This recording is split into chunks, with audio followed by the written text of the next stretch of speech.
Yeah, this world's brutal. Like, all these stages I can't blame you for dying on any of these. These are all brutal. Some of the first tank stage, that one's easy. You beat that one try anyway, but... These numbered stages, all the airship stages... I mean, I have a little power up, so it's not like there's no reason. We still have to show off the hammer one, technically. Yeah, let's show it off. So basically, this one is probably the best one of the game. You throw hammers. They're basically like stronger frickin' fireballs. They can kill anything. Basically, it's like a ranged star attack. Also, you see projectile fireballs, you can crouch and block them. So you can actually avoid getting hit by a fireball if you crouch. It's pretty cool.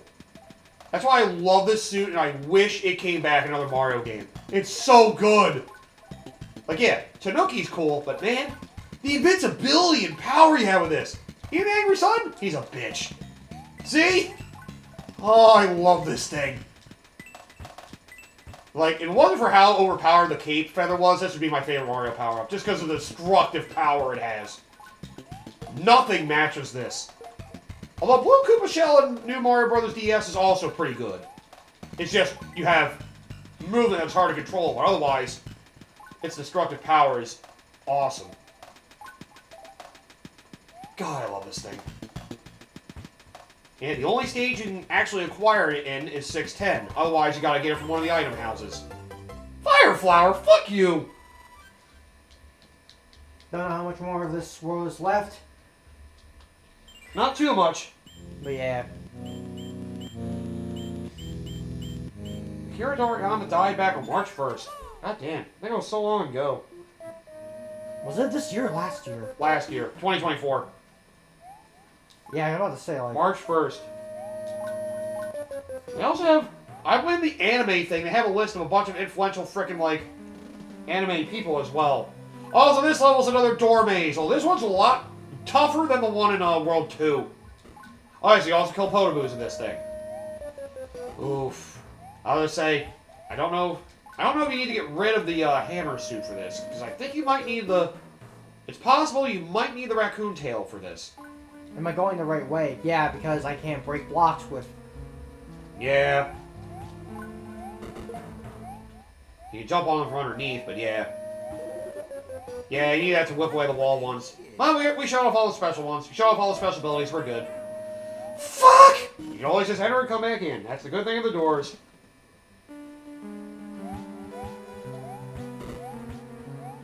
I think it's anime in particular. I guess Akira Toriyama would be referenced for anime because of how influential Dragon Ball Z was. Yeah. I need to stop getting hit by this stupid... Oh yeah, Rachel Lewis, the original voice of Misty in the Pokemon anime, died. I forgot about that. Fuck this place! Yeah, this one's deadly because of all these freaking rotating discs. Always hate those things. So yep, you gotta get a raccoon tail and whip through blocks. Fun. I'd say at least they gave me a lot of time for this, but why do I get the feeling that all this time is actually going to add up? I do wonder.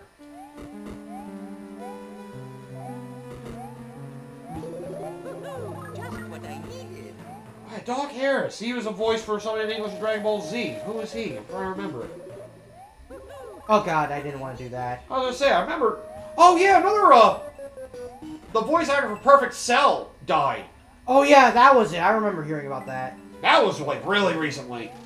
Yeah, I think I saw that like yesterday. Apparently it's like he died. Damn it. Man, his characterization of Cell was perfect. Okay, bro, really? But it was! I mean, you're not wrong, but fuck you anyway. Too soon. A lot of people in Dragon Ball Z have been dying lately, it seems. Somehow their involvement. Let me see, what did this guy do? Oh, he was a narrator for the original Ocean Productions dub. Okay, that's all. Okay, the original narrator. Original narrator for the original dub of Dragon Ball Z died. He was the narrator before it took over. I think everybody remembers the one who comes after him anyway. Oh, that one wasn't bad either. Then again, a lot of the other dub for Dragon Ball Z, the first, they tried to imitate a lot of the old one. And then eventually certain actors like Chris Sabat eventually started, you know, come with their own interpretations of the characters and taken over their own voice. That's why Vegeta's is so iconic. It was so much like the old guys at first, and then Chris Sabat basically took it on his own. You know? I do like the more intimidating feel Vegeta has through Sabat's different interpretation. I have no idea if I'm even going the right way anymore. Yeah, as long as you're going to the right, you're going the right way. I know where the end is, because you have to hit a P switch to open up a door, and that's how you get out. This is the most complicated fortress, as it should be, because this is the last one. Technically. If we're going to go by just fortresses and not, like, end world stages. I mean, this is World 8. You'd hope they pull no punches at this point. Fuck! Why did it be so freaking tedious? Expect you to get good, Mario, get good. You saved the princess twice already. Why make that thing makes it any easier? Come on. First he's gonna kidnap her into space. I have to somehow go to space. And then somehow it's gonna be a hard time saving her from a wedding. Explain the logic there. Bowser's quite the ladies' man. Oh, not you too, motherfucker.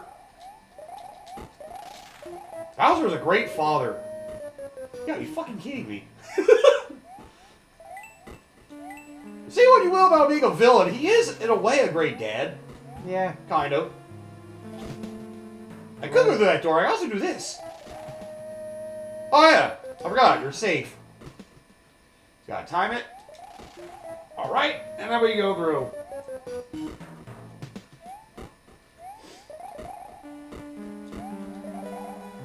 I don't see anything else. Now, since I'm still talking about anime, I may as well look up upcoming 2025 anime. I'm curious. Hopefully it's actually something good. I'm sure it will be something good. Must be something I might recognize or something I've heard of. Those are movies, that's not what I want. A lot of romance and isekai ones, of course. Hit the damn block, Mario. No! Yeah, I know. Hitting on the second level is the worst. The timing is horrible. Fuck! I can't! I don't want to do it! Okay, there. Now you're fucking. But you didn't like that? No. Not particularly. You have to go forward through here. Oh yeah, right back where we were. Oof! Oh, fuck. I made that harder. That's right. Stay there like a good bitch. Like a good bitch. Yep, I know exactly what you have to do. You gotta get around the thwomp first. And then... Well, this is if you want to get power-ups, I think. Or you just want to reset the room, I think. Because... the blocks. You can jump up there. You have doors! This will get you to a power-up. However, when you really want to hit... that's the one. Now crouch. As soon as yep, there you go. That's right, now you have to deal with the conveyor belt as you might boom boom! Ah, boom boom on belt conveyors. Fucking belt conveyors. I miss belt conveyors. Why would you? Oh, yeah, that was another decent anime, I think, from a year ago. Apothecary Diaries. I think they're having a season 2 next year. Apparently some people really like that one. Oh. Sakamoto Days, I think I heard is a weird comedy one of some kind. Oh god, that was another meme one I heard about. If you could not define the genre that this one is. The 100 girlfriends who really, really, really, really, really love you. Gee, I wonder what genre that is. Slasher horror, got it. Oh god. Yeah, I heard that one being a meme. Apparently that's another one that's a kind of satire-like. But it depends on how you can go about that. What is this one?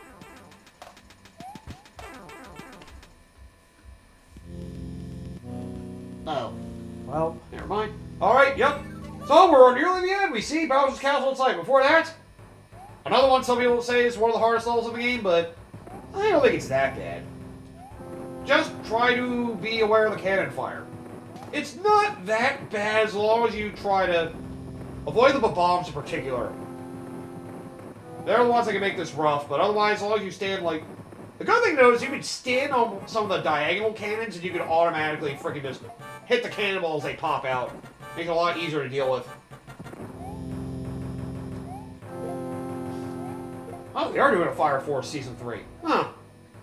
Oh yeah, that's what I've heard about it. Apparently that one also apparently got a screwy ending, just like freaking Soul Eater. It's weird, it sounds like he has great stories, but whoever writes those apparently does not write great endings. And you can say the same thing with freaking, well, then again, I never read the rest of the freaking Soul Eater, manga, but I saw the anime and its ending was, Yeah. It's like Notoriously knows one of the worst endings to an anime of all time. This hope is the power. I hate that shit so much. I hate that. By the way, Final Battle with Boom Boom doesn't change at all. At least that's one thing in the new Super Mario Bros. Games. They do actually evolve the Boom Boom fights a little. Even 3D Land doesn't do that. And that No, just... it's technically an evolution, but it's Pom Pom. Oh yeah, and then you fight both of them at once. And they change the environment, that's about it. Here we go, the final stage! Bowser's Castle. By the way, fuck you. They do that every time. Basically forced to start the stage small as they fuck you like that. You gotta go through the door now. Yeah, this one's weird to navigate. Admittedly, this one's a weird design choice for how the stage works. Not really the biggest fan of it, but now you can run through fire as long as you go full speed. Yeah, as long as you run through full speed, they can't hit you. You can somehow get lucky and run through and avoid that when you're big, but sometimes you don't avoid it, so it's, you know, just assume you're going to be small anyway. Well, you can always use those random suits just to tank some hits to make getting through this easier if you need to. And I do know you can actually kill this boss with a hammer suit. But that's if you ever expect to get that far. Fuck you! I'm just gonna go through! You can't stop this! Oh yeah, I guess we technically haven't shown off the P-Wing, so that's technically something new to show off. So it's P-Wing, if it's not obvious. Basically, your P-meter is back on the entire time you have a raccoon tail. So basically, you can infinitely fly. Yep. Just a warning, though. As soon as you take damage, your P-meter goes back to normal. Also, after you beat a stage, you're back. Your whole P-meter thing is gone. You basically just go back to being a normal raccoon suit. So yes, this is a one-level thing. But good, if it's for a level that you're really stuck on, it's a good thing to have. There's also an extra life at the top of the stairs, by the way. That's great. Okay, just figured I'd let you know. Save it for when you don't have the P-Wing. So, time to get through this room of a bunch of freaking Podoboos in a big corridor. Yeah, tough platforming. You know what? I can fly, dude. See, this is what they did to help people get through this game before they started doing the freaking, the pity shit. This was your pity mechanic, and you literally had limited opportunities to use it. You could choose whether to use it or not. See, this is a pity mechanic put in the game done right. If you want to use it, it's up to you. Makes you feel like a little bitch, but you can do it. Well, we don't need it for the boss anyway. So here we go! You chose the hard course. It's Bowser! God damn you, Mario! What the hell are you doing here? How are you getting here so fast? I have my ways. Not like you flew over everything, right? I did Billy Mitchell, one would say. You son of a bitch. I trained my army so hard for this game! Yep, by the way, Bowser's invincible. Unless you have the hammer suit, you can actually kill him with hammers if you wish. Which is pretty fucked up, but you can do it. Time to pulverize you in a pancake! What? Just get him something to the floor to death and he's... yeah, dead. I should probably see if he's dead down there. I should probably jump down. No! I've never done that myself, but I would hate to try that out. Well, yep, knocked out. Bowser down a pit. He literally stomped himself to death like a dumbass. And with that, they put me back to Super Mario for this for some reason. If I could just get to the door, the harder part. Oh, what, you're crying like you didn't expect this? Fuck you! Congratulations, you beat Bowser! That's the end of Mario 3! Thank you! God damn it! He says at last returned to our fair Mushroom Kingdom. The only thing I don't like about this... The end. Jesus! Alright. By the way, it was a play. Fuck you! It was all an act. That's why some people like to go with the fan theory that the only true Mario Adventure was the first one, where everything else is just an act. Yeah, I do like the quote they have the All-Stars in the original version, where Peach says that, where she says, sorry, your princess is in another castle. Hee just kidding. It is more tongue-in-cheek. But there we go, that's the end of Mario 3, and particularly Mario Advance 4. So, anything else you want to add about it? I guess I haven't said too much of my piece because I've only played this only a few times, considering everybody knows I'm not really big on the Mario 2D stuff, at least, compared to the 3D stuff. Well, but at least you could probably like this one, unlike the first two. yeah, this game I can actually say is good.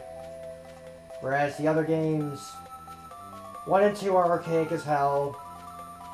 Well, 1 and Lost Levels, I mean. And 2 USA is just Weird. kind of... yeah, weird.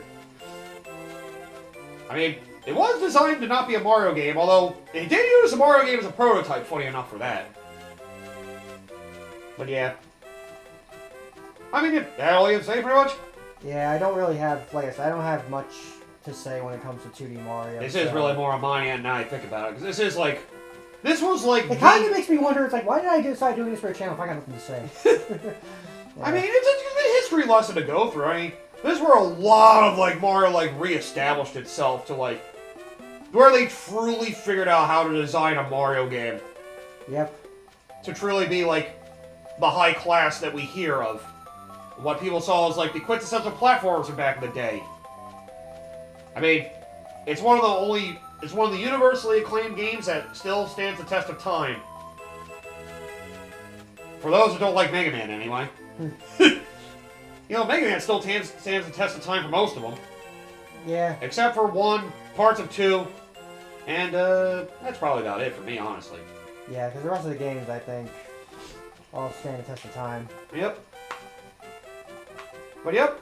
We could also, this is the Game Boy Advance version, so the cool thing about it, once you beat the main game, you can actually go back to select any level you want. But you could show up where the magic whistles are, just to say we did. We have a new World Select now, which there are 2 of them are in World 1, 1 of them's in World 2. Yeah, may as well show up on just to show up with the Warp Whistle work. That's all we gotta do left. And this is your opportunity to go back and clear a stage you haven't done. The first one is in Stage 3. I don't know if you do know where these are. Nope. It is one of the things that helps with speedrunning, because that is one of the things that people have fun with these back then, is speedrunning. Now just go forward for a while. Wait till you see a white block platform. Once you get to that, you want to crouch on it for a few seconds. This is one of the weird secrets that you would never think about finding ever. Just crouch for a while. Now run to the end of the stage. Yeah, basically when you get to the end of the stage after that. Yeah, you basically go to the background of the level. And don't worry, you have all your items. Now we beat the game, you just use them however much you want at this point. But yep, that's how you get your first secret. These are definitely those that people either play to figure out, or probably something Nintendo Power probably mentioned, I'm sure. Yeah. But yeah, all I know is I may as well go over my thought. I mean, you know, this was like the first video game I played, and it's like probably the biggest reason for me that I'm into video games as a whole. Other than Mario 64, I guess. Yeah, you can still do it while you're small, by the way. Don't worry. Just make sure you survive. You can still land on those, that's fine. Just keep going. Yep. How the fuck you get back here? 1, 2, this whistle will send you. Whistle away somewhere, whatever. There's a whistle. It does nothing. The second one is in the fortress, actually. Yep, the second one would be in the fortress, and it's definitely a harder one to find, depending on who you ask. But yeah, this game was like one of the first video games I ever played, man. I didn't play this game a lot as a kid. Oh yeah, they stockpile because of all the points you got from World 8. Like, I loved playing this game when I was a kid, trying to beat it. The first I ever got as a kid was World 5, and you know, it's one of those memories that really made me be into Mario games to begin with. And, yeah, I will say one of my favorite Game Boy Advance games was this one. Basically, you actually get to play this game and beat it, unlike when I was a kid. You will need the raccoon tail for this one, by the way. Oh, there we go. That'll solve that problem. But don't worry, there's a power-up right near where it is, too, so you can always do that, too. But yeah. And looking back at the history of all the Mario games I played and go back to this, it's like, it's really interesting to see, like, how much it advanced. Like, going from Mario 1 to this, it feels like an incredible improvement. Like, the level structure actually has a lot of variety to it. They came up with a lot of interesting power-ups. Yep, there you go, you found it already. You have to press up, I think, so I think there's a hidden door up there. And there you go! Whistle number 2! There you go. May as well use one of them to show how it works, for now. So yes! One of the fun things about this is World Warping the Magic Whistle. Whoa! And now we go to World 9, the Warp Zone. Do it from World 1, you get to Worlds... Worlds 1 through 3, you get to Worlds 2 through 4. Yep, this is how you can speedrun. You go to World 2 to get the other one. I think you hit B and probably go back to the map, I think, as well. Yeah, this is really convenient. This one's actually the easiest to get. It's just more hidden out of the way. Remember I told you the upper right corner of this map was a rock you can break with a hammer? Well, I don't think you actually encounter those things anymore. So yeah, use one of your hammers, and just move towards that map. Another mushroom house with a Roman numeral 3 there. Can you even battle him when he's asleep? Yeah, you have to battle the fire bro. That's what it is. But yeah, let's find the hidden route over here. A frog in the desert? Are you kidding me? What about the bullshit? I have a big stock and he's getting rid of. Yeah, you can just enter a stage and die or something. Or whatever. We're going to one of the... Oh yeah, these things are infinitely spawning now. That's right. You can literally just spam doing this over and over again. I didn't even think about that. At least I think you can, unless you have to either get a game over or beat Bowser or regenerate everything. God damn it! Yeah, you'd have to battle the fire bro. Oh. Yeah, probably it's better to show it off. God damn it. That's right! It's my fault these guys are dead. And a mushroom? You guys don't get anything good. I get a hammer bro once! Yeah, one time. How's they help me now? Oh, they are infinitely spawning, that's right. Oh my god, it remembers. Damn it. Does it remember where you are in every world? Oh my god. Damn, the memory of this thing is impressive. Ah, whatever. Basically, like battling the Hammer Bros and other bros, the prize you get for being the Fire Bros is the friggin' magic whistle. Yeah. Okay. But yep, the speedrunning strat is basically get the first 2 whistles in World 1. You use it in Worlds 1 through 3, you go to Worlds 2 through 4. Use it in Worlds 4 through 6, you go to Worlds 5 through 7. Use it in Worlds 7 through 9, you go to World 8. And yes, through World 9. So basically use the whistle to get to the Warp Zone, then use it in the Warp Zone, you automatically go to World 8. That's how you speedrun Mario 3. You just want to have a lot of items, so you gotta get good. But yeah, you know, this is a big treasured memory of mine. That was the first truly great Mario game, and you know, if you played, like, if you're into 2D Mario game, it's one along with Mario World, it's an absolute recommendation. I feel like you must play. Because it's, you know, even the cloud's not useful anymore. We beat everything. Yeah, by the way, the cloud will let you skip a stage. So, yeah. Now everything's beat in the Game Boy Advance version, we don't have to worry about it anymore. Yep, Cloud would skip stages, Hammer, the music box put enemies to sleep. Yeah, I think that's it for all that. And Hammer would knock things out in the rocks. That's about it. But yeah, this is a great gaming memory. One I always enjoy going back to. It just reminds me of my days of my childhood. But it's definitely a great platformer. One of the best from the NES.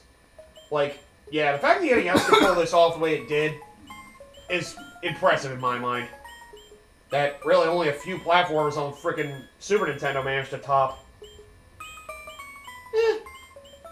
Maybe it's being a little too generous, but, you know, it's limited, but it's still very impressive for what the limited technology could pull off.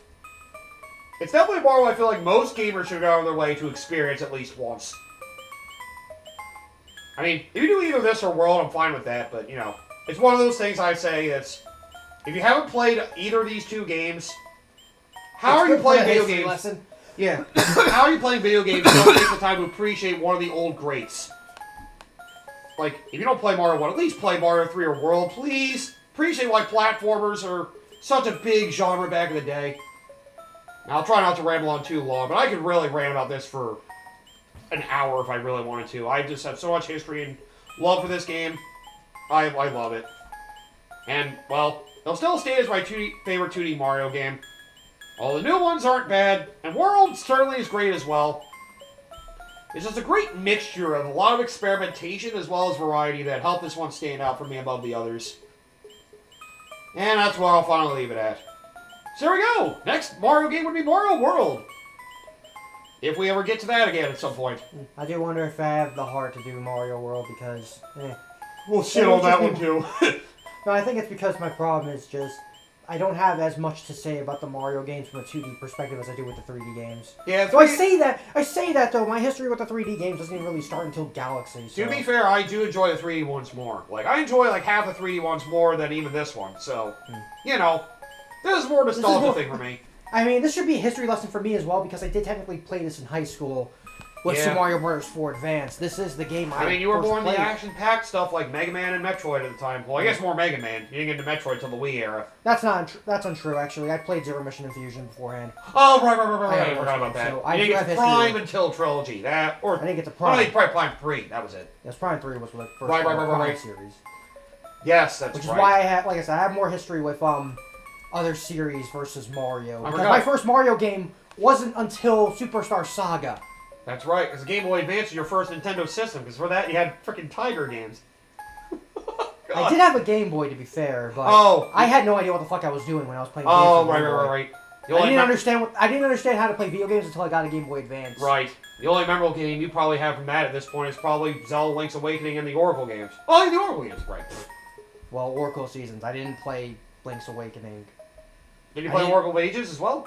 No, I didn't have Oracle of Ages. I downloaded that. I had to download both of those games on my 3DS because I didn't have access to both of them. Ooh, that's another one to potentially do in the pipeline. Actually, both of those Oracle games. I could be interested in doing Oracle because I actually have more to say about those games. Yeah, especially Oracle Seasons because I actually played that. Okay, well, I know we've been ranting on enough. Ranting this fucking lullaby being played. that's just how boring your commentary has gotten. God damn it! Just play elevator music while you're at it. Can you get me out of this cloud? Here, we'll put it here. This is a better thing for us. But yeah, next time, if we get to the Mario games and the 2D stuff, we'll get to World. Yeah. And then after that, maybe we'll do Yoshi's Island, I'm not sure. There's always sunshine. I'm gonna drag Coda down here. Honestly, Sunshine is a game to appreciate. I mean, well, I know we all say it's the worst 3D Mario game, but it's not saying it's bad. It has a lot of awkward execution, but it's not bad. It's still good. I'd argue great. Just everything other. There's a lot of other factors in Sunshine that hold it back. Oh, believe me, I'm not a fan of a lot of shit. There's a lot of awkwardness to it. The flood being amongst one of those things. And that's a main mechanic. Yeah, but anyways, we'll figure out what to do next time. So, this is King Koshi. MJ406. Later, people. Yep, see ya.